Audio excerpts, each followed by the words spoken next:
Нескончаемый поток людей в КЦ имени Пушкина. Они прощаются с коллегой, другом, руководителем. Дамир Денюлов почти 40 лет отдал службе в системе внутренних дел. Начинал с рядового курсанта, начальника караула пожарной части. В начале 2000-х назначен заместителем министра МВД республики.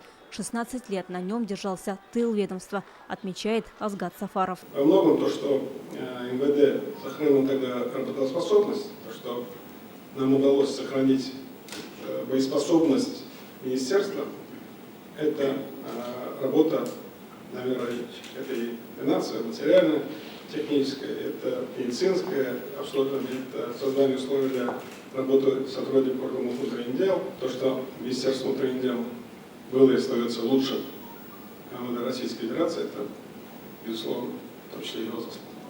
16 лет быть заместителем министра – это тоже очень серьезный срок.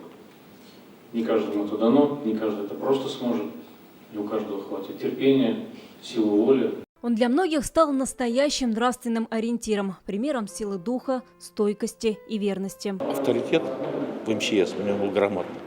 И вот, наверное, заметили, что здесь все пожарные здесь находятся, пришли проститься, помогал постоянно, подсказывал дельные советы.